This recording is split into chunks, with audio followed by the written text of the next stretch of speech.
What's up, true believers? Chris Mack coming at you with an absolutely beautiful figure review. Today we're going over the Batman who laughs with the Tyrant wings. This is part of the Merciless Collect to Build wave, and I'm so excited to finally have this in front of me. I want to give a shout out to my buddy Isaac. Thank you so much for surprising me with this for my birthday, brother. You are awesome, and I just cannot wait to pose it. Now, if you guys do want to pick this up, please, first and foremost, check with your local comic shop and see if they have it in stock. That way you can support your local business. If not, then it is available at Big Bad Toy Store and Dorkside Toys. So you do have options. As you can see here, we see Batman in the window. You see the Merciless there. You see the Batman who laughs, and I just love this little logo that they're using here for DC Multiverse. I don't know, it looks cool in like an old school, classy way. You get McFarlane toys up there. You get the window here where it says the Batman who laughs. You come around to the back, and this is the variant for Hawkman number 18, which was part of the Infected series, which we'll go over in a minute. Get the figures from the wave, so I'll make sure to get a close-up of that so you can check it at your convenience. Come around here to the side. Again, I love that it says the Batman who laughs with Sky Tyrant wings. That way, if it's on a peg, you know what you're getting. It says Dark Knight's Metal. Now, I wish here that it said Dark Knight's Death Metal, because that's what the Tyrant's from. Dark Knight's Metal was from the original Batman who laughs. So again, we'll get into that in a moment. Come around here to the top. It says metal again, and I wish it had like a reflective sheen. That would have been so fancy, but it is what it is. Then you go on the bottom, all the legal mumbo jumbo, who cares? But what we do care about, is this figure awesome or not? So let's go ahead and crack this open and get a closer look at this wicked looking Batman. Here's our Sky Tyrant out of the packaging, and he just looks absolutely phenomenal, y'all. I remember when he was first announced, I know I've said this before, but I did not like the figure. I was like, oh boy, another Batman who laughs. However, I got the figure, saw that wingspan when you get it out of the packaging, and oh, did it knock me for a loop. This thing is absolutely beautiful, and I'm thankful to have it in my collection. The new head sculpt, the new hands that came with it, so much to like, and there are a few things that kind of get on my nerves. So let's get him off the spinner and get a closer look at him. Now, for the Sky Tyrant Batman here, he doesn't really have an appearance per se. Now, the outfit, other than the harness that he's wearing, is from the Dark Knight's Death Metal, which we have been going over, so I'll make sure to leave the card for the issues up here somewhere so you guys can click it at your convenience. However, with the wings, the only appearance of that I could find was Hawkman number 18, and it was a variant issue. Now, with that said, if you guys know of any other metal tie-ins that might show him with these wings, please let me know. Now, to read more about Sky Tyrant himself, which is Hawkman, make sure to read the Infected art that introduces the Sinister Six. Now, with that said, let's go over the accessories he comes with. So he comes with the card, which I was successfully able to cut out again. I'm glad they're finally making the box where you can flap it open. So I'll throw the card up here. You can see the front, and it's the same cover that I was just talking about. It's the variant. Come around to the back, and there's a read-up on it, so you can pause it and read it at your convenience. The other things that he does come with are, just like with all the other figures from this wave, they come with stands, which I'm thankful for. I love that little DC imprint. That is so cool.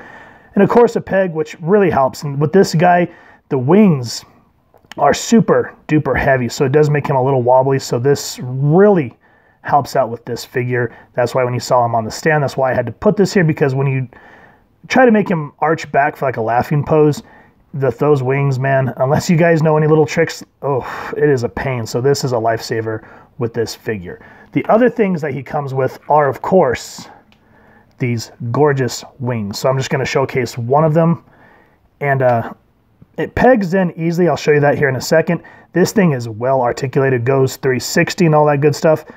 But I mean, look at the attention to detail on the wings. That is so gorgeous how they gave it that gray, and then they gave it some white brushing or white dry brushing.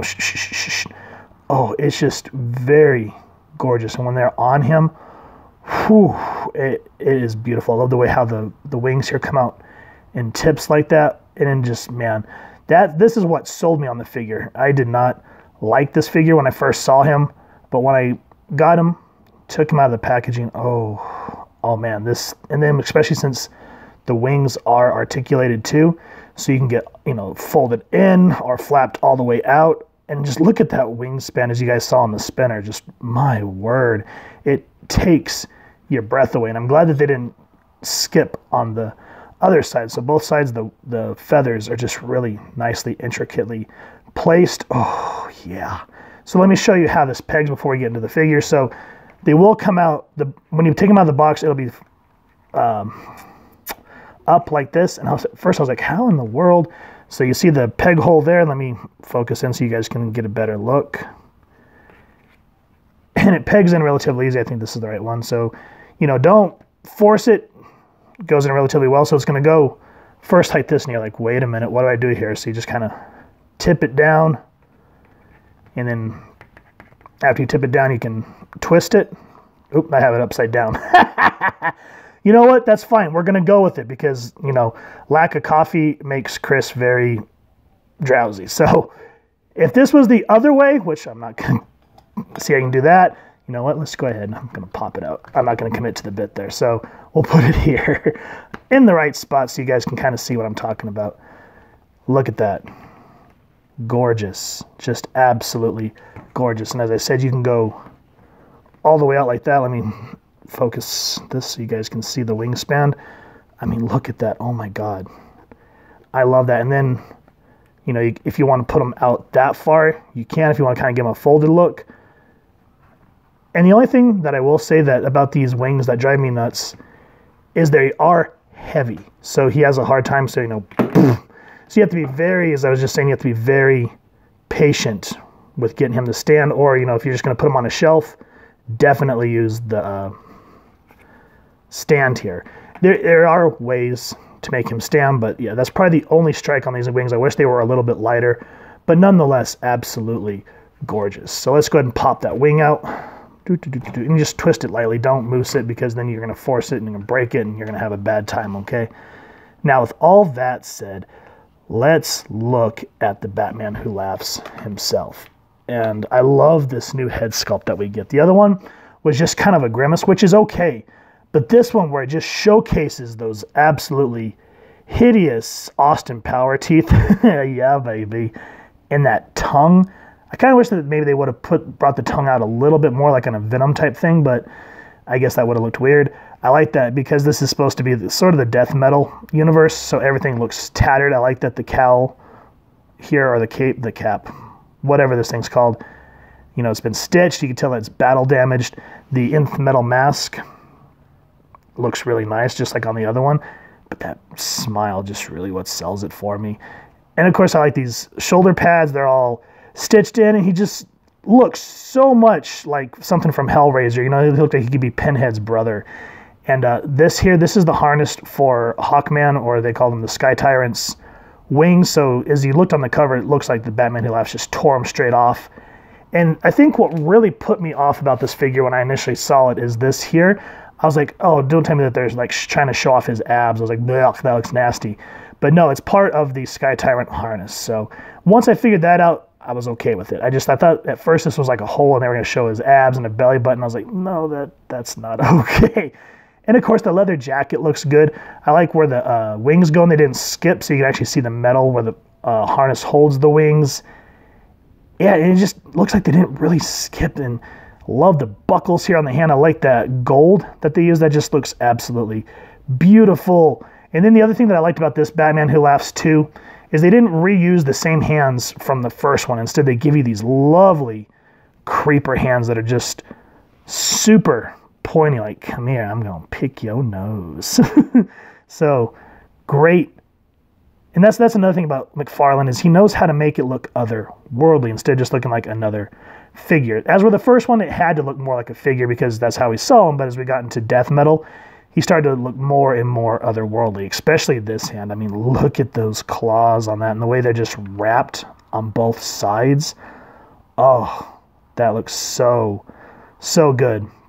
And again, the harness there with the red dot, I like that it's reflectant. So if you're going to do photography, that's going to shine. I love the studs here. Good stuff. And then what I like about this trench coat is they kind of use bits from the original one, but I love the battle damage here. It looks very Crow-esque, like you'd see on a Brandon Lee.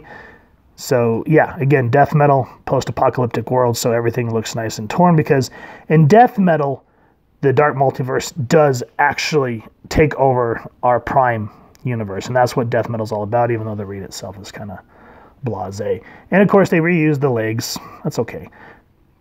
I like the lacing on the boots, which let me try to get some light on that, because black and shadows do not help when you're trying to do stuff like that. But see, I like that they didn't skip.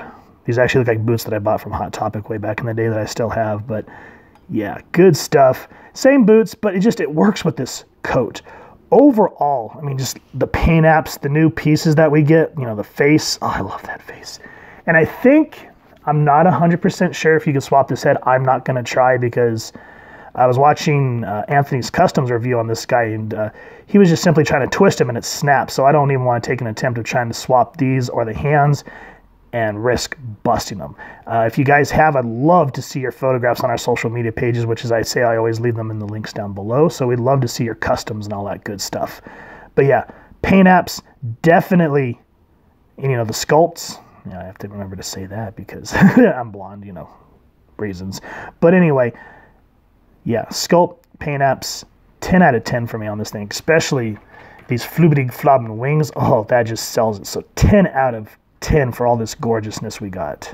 Now for articulation, again, as I've said with a lot of these McFarlane toys, there's parts where this just starts to go off the rail for me. So the head can look down about that much, but that jaw kind of hinders it.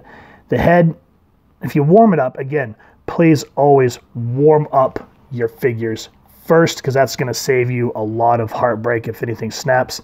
So I like that he can look up relatively well. This spike is going to bend into that. It is what it is, c'est la vie. Then you can twist it, and always careful, because these things are sharp. So you twist it that way. I'm sure you can go 360, but as I've always said, I don't like to do that because I'm always afraid of snapping. You can go that way, which is really good. And then you get a little bit of attitude play here, so you can get some good stuff going on there. Arms do spin 360, but they are hindered by this, but it's okay. You can do what you can. They can go up that much, and then even though it could, in theory, you'd probably have to warm this up and bend it if you want to get your hand all the way up. So that's okay. I'm not too bugged by that. And of course, I love that we get double jointed elbows. We do get the upper thigh swivel there. Hands, again, this is where a lot of the figure kills me, because these little ball joints, for those that haven't watched any of my other videos, these ball joints, they can spin around independently. And so a lot of times you have to fight it, and see how you want to twist his wrist to make it go up that way, but see how the ball joint goes with it. So you have to kind of hold it, and it doesn't always work, but you have to work with it. But at least you can get the hand to go up, and down. So you have those options. Just those ball joints are such a pain in the butt, and I've heard other people talk about that too. Now, one thing that I do like about these figures compared to like Marvel Legends or any other figures is a lot of the times you see the articulation lines on the body because the clothing is just painted on, as where these are pieces that are added on the coat and all that stuff. So that's awesome. So it hides all the joints underneath. But with this figure, again, warm it up. As I just said, I was watching that other guy and the waist snapped on him. So be so careful. Now the way you do the waist, I like to get up under the coat, grab him, and he does twist. I'm sure you can go 360, but I am not going to do that. After I saw that thing snap in half, I don't want to have to try to find another one of these. So at least he twists that way. Ab crunch, again, be careful. He can go down about that much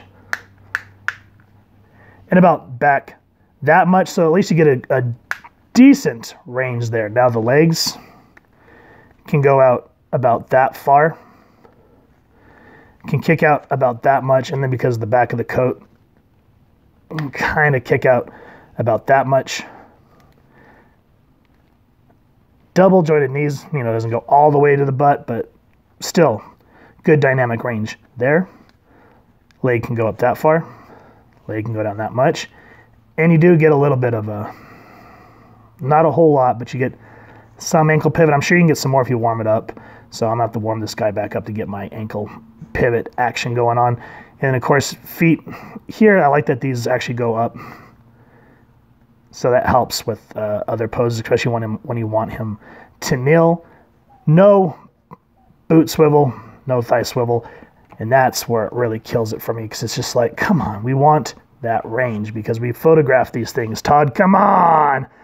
And I just really feel like that's a missed opportunity with a lot of these figures he's released, because the legs, trying to get him in a dynamic pose is just maddening in that regard. So at least you get a pretty decent range nonetheless, so I'll give it a 7 out of 10. For comparisons, here is the DC Multiverse Earth -11 Robin. Here's the Mattel DC Multiverse, what is it, 50th or 60th, or no, I think it was 80th anniversary Joker. Now you can see is this Batman stands somewhere around 7 inches tall. This one I think is around 6.5. This Robin, when he's fully stood, I think he's probably about 5.5, I think. Again, I don't measure because I don't want to get a tape measure in there and start knocking things down. But as you see, you put these on a shelf, and they are going to look absolutely beautiful. I'm glad that this Batman is taller than this Joker, because this one's supposed to be large and in charge. I'm glad that they made sure that the little Roblins or Groblins, whatever they call them, are smaller, so that when he's commanding them, you know, they're not going to be the same size. I'm glad that a lot of these figure companies are paying attention to scaling. As we're back in the day, you know, you pull your figures out and they're all, what, like 5.5 inches or whatever they were, or the old 3 3/4 like the Star Wars ones, and they were all the same size. And that just kind of killed it, because you're like, hey, Chewbacca's supposed to be bigger than Han, etc., so forth. So I'm glad now, 2021, 2020, 2019, we are getting very well scaled figures. And I particularly liked this Joker lined up to him, because if you go back and read the original Volume 1 of Dark Knight's Metal, the Batman Who Laughs #1, the artwork is very akin to the 60s and 70s, well, 70s, yeah, 70s version of the Joker. So this one matches up super awesome with this one, as does the Arkham Asylum one, but I've already boxed him up because, as I've said in prior reviews, as we are getting settled into a new house, hopefully if things go through, and yeah, it's just, I don't want to get him out of the box. But I pulled this one out and I was like, yeah, this looks awesome. And then just seeing the, you know, Robin on the chain, you guys are going to have an absolutely great time photographing these, or just putting them on your shelf and have them as conversation piece with your buddies. So let me know what you guys think of these figures down below in the comments. This figure is absolutely phenomenal, and I'm glad that I finally have all the figures that build the Merciless. This was a really great wave by McFarlane. Lots of good stuff there. I mean, the Robin chase was kind of a pain in the butt for all the variant face sculpts, but tell you what, it's worth it when you put them up against this Batman Who Laughs. It just really gives off that nice, creepy tone that McFarlane knows how to capture with his action figures. So as I said, overall, beautiful piece. Yeah, the ball joints still kind of get on my nerves, and the lack of boot and thigh cut so you can get that range of motion lacking really kills me, but you know, I can't put it down, because there was a lot that went into this figure, and because the wings are also very well articulated and very beautifully sculpted, I got to give this figure a 9.5 out of 10. You know, the half off for the usual suspects that are kind of predominant with this Batman wave. So with that said, I'd love to hear what you guys think down in the comments below, as I always say, because we love to hear your feedback. If you've enjoyed this figure, please, first and foremost, support your local comic shop and see if you can pick up a copy there. If not, then you can check out the places that we mentioned at the beginning of the review. And if you wouldn't mind taking a moment to hit like, share, and subscribe, it helps the club channel more than you could possibly know. And if you wouldn't mind hitting that little laughing bell next to subscribe, that way as we continue to upload content, you guys will get notified. And I just said as a moment ago, we love to hear your thoughts down in the comments below, or our social media pages, which I'll make sure to leave the links down in the description. So with all that said, I hope you enjoy the photo slideshow coming up, And I hope you all continue to have an absolutely amazing day reading, and happy hunting, true believers.